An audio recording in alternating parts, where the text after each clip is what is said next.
Hi, my name is Klegstad. I'm owner and operator of Backwoods Guide Service here in Wirt, Minnesota. We specialize in fall black bear hunts, and I've probably got approximately 12 years experience in guiding for black bear.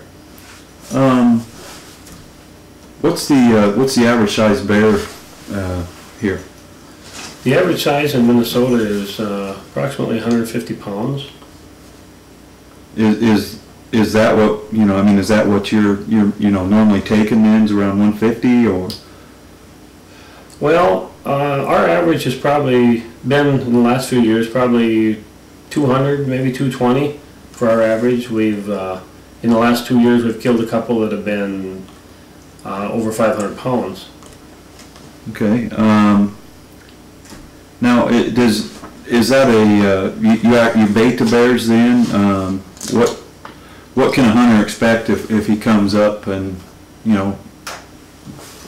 goes with you? We guarantee him an active bait. We run between 70 and 100 baits, and we make sure we got plenty of active baits for the hunters. We like to have about 3 baits per hunter. Okay. Out there. Now you said in the last couple of years you've actually killed a couple bears over 500 pounds. Yeah, we killed one last year that was 520. One this year that was 504. Now, and I know I heard you earlier telling one of your hunters that you had pictures of them all. Now, how do you do that? Well, we run trail cameras out there. We've got 4 different trail cameras on the site all the time. We put them on. Once we get bears coming, we put them on the active bait sites to see what's there and how many are there, and then we get all of our information gathered up, and we try to figure out what we're going to do for.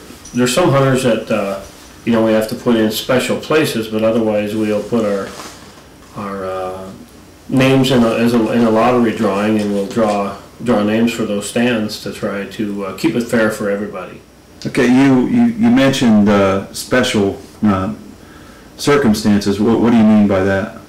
Well, we have people that hunt here that have special needs that can't get around in the woods or can't get up in stands, so we try to accommodate that, and we take people that have maybe some health issues, some problems, and we try to put them in a ground blind or a shorter stand or something, whatever we got to do to make it work for them. That's what we'll do. Okay. Is it a good place to bring your family and things like that? I mean, is it a safe place to bring wife and kids to? Oh, absolutely. We try to run a family-oriented camp, and we make sure that things don't get out of hand around here. We want the younger kids to be able to come anytime they want, and have it be comfortable for their parents to do that.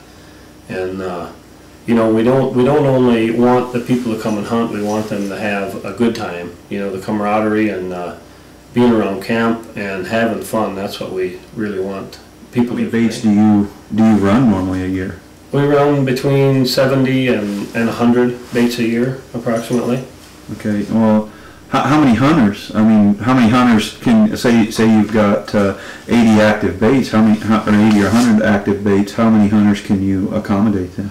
Well, we like to keep it between 20 and 25 if possible, because it makes for a better hunt if you don't get too many guys out there. So. Okay.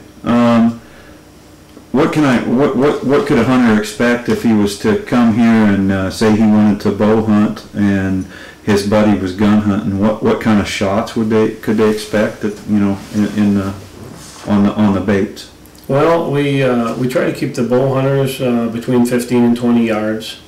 The gun hunters, a lot of them are 20 yards. Some are out as far as 60, but the majority of our bait stations are between 15 and 40 yards for the majority of them. Okay. If someone was to come, do they have a place they could practice or make sure everything's sighted in and all that sort of stuff, to make sure they're ready? Yeah, we have 3D targets for the bow hunters, and we also have a range here with a shooting bench for sighting in rifles. So we have everything for that. If someone was to come here, where would they stay? I mean, do you have facilities for the hunter to stay here, or is there facilities around? Or well, here we have quite a bit of room for campers. We have some water and electric hookups for campers, so we can accommodate quite a few of them. Also, we have a shower house for the campers to stay here. And upstairs in my garage, I've got an apartment up there that it accommodates four people easily. It'll sleep 6, but we normally put 4 guys up in there. And it's got the bathroom, showers, and kitchen, and the whole works up there. What do you offer anything else as far as, I mean, do the hunters need to bring their own food, or? No, they don't have to. If they want to, of course they can. But with the hunt, there's a meal every night after the hunt that we provide for the hunters. And my wife Dory has a kitchen out there that she makes breakfasts and lunches for the hunters if they want to. That doesn't go with the hunt, but it's something they can purchase extra if they want them. After a hunter kills a bear, what does he do with it? Well, we go in and get them out of the stands at night. They call on cell phones if they get a bear. We take them in and out of the stands. We also do the river hunt. Take them with boat up the river and pick them up. So when they get a bear, we'll gut the bear for them. We bring it back to camp, and Boo's Wild River Taxidermy we're affiliated with. He'll skin a bear for a small fee and quarter it for the hunters. And he brings it back here. We have a walk-in cooler to cool the meat down. We also have freezers to freeze it for them. And so that's all part of the service that we do. Okay.